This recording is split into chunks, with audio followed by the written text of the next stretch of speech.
कोई भी पूजा पाठ में पटना से गंगा नदी मांगा जल मांगा है ना। यही गंगा नदी बनारस में है तो वाराणसी का गंगा जल, यही गंगा नदी प्रयागराज में है, प्रयागराज में गंगा जल। काहे नहीं मांगता हम लोग यहाँ का पानी, कोई सुने हो कभी मांगते? हालांकि आप बनारस में जाके गंगा नदी देखिएगा, बनारस की गंगा आरती मोदी जी एक बार बुला के लाए थे शिंजो आबे को, जापान के राष्ट्रपति। आप गौर करके देखिए,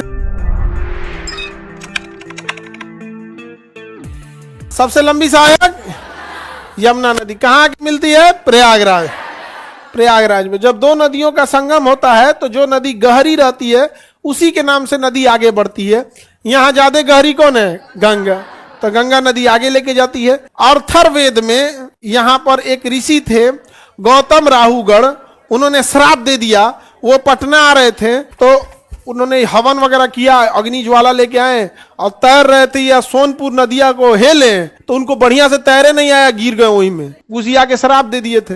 तो कोई गंगा जनी को यहाँ अछूतों की भूमि हो गया तो पाटलिपुत्रा को क्या घोषित कर दिया? अछूतों की भूमि। अरे भैया हम लोग क्या किए थे वो? इसलिए आपसे कोई भी पूजा पाठ में पटना से गंगा नदी मांगा जल मांगा है ना। यही गंगा नदी बनारस में है, यही गंगा नदी बनारस तो वाराणसी का गंगा जल, यही गंगा नदी प्रयागराज में है, प्रयागराज में गंगा जल। अहिया वहां कुंभ मेला, यहाँ तो कोनो मेला वाला ना लगता है, वो तो छठ पूजा अलग बात, वो तो हम लोगों ने चालू किया। छठ पूजा तो बिहार से ही है, बिहारी जहां भी बसे हैं छठ पूजा मनाते हैं और बाकी लोग देख के वो लोग की भी आस्था है तो ये तो वहां पे, बट बेसिकली छठ पूजा हम ही लोग का है, बिहार का ही है। हम नहीं तो हम लोग गंगा नदी तो छठ पूजा के लिए कोई जरूरी नहीं कि केवल गंगा नदी हो, तो पोखरा तालाब जहां भी हो जाए। दिल्ली उल्ली में तो घरे में ही छते पे माना लगता है पानी वगैरह। आगे बढ़े सर, हम लोग यानी पाटलिपुत्रा वाले अछूत हो गए। ये भैया लिखल है तो हम क्या बोले? काहे नहीं मांगता हम लोग यहाँ का पानी, कोई सुने हो कभी मांगते? कभी तुम्हें गर्व महसूस हुआ कि हम लोग यहाँ पटना के आदमी कोई फील नहीं होता है कि गंगा नदी सामान्य देख दो हो नदी है? आप कभी गौर करके देखे होंगे यहाँ पे? हालांकि आप बनारस में जाके गंगा नदी देखिएगा, बनारस की गंगा आरती 2 घंटा तक होता है, 2 घंटा तक। मोदी जी एक बार बुला के लाए थे शिंजो आबे को, जापान के राष्ट्रपति को, आरती दिखा रहे थे। वो बेचारा कुछ बुझाइए नहीं रहा था, उसको क्या बुझाएगा? और जो जानता है वो ना देखता है। उन लोग की आरती भी ठीक है। अब आप गौर करके देखिएगा, यहाँ से अभी हम थोड़ा सा रफली बना देते हैं गंगा नदी तंत्र को, फिर गंगा नदी ठीक से बनाएंगे।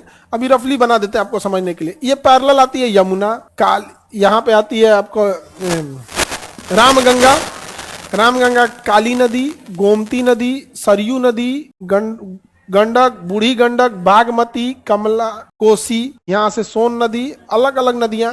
आप गौर करके देखिए सारा नदी इधर क्यों जा रही है? ये एरिया धंसा हुआ है। आपको पढ़ाए थे मालदा दरार, ये एरिया जमीन गढ़ा में है। तो बांग्लादेश कहाँ है? गढ़ा में। बांग्लादेश कहाँ है? गढ़ा में धंस गया है। सारा नदी कहाँ जाती है? वहीं पे। और वो उपजाऊ एरिया है, जमीन बहुत उपजाऊ है। जहां जमीन उपजाऊ रहेगी और समतल एरिया रहेगा वहां जनसंख्या ज्यादा होगा।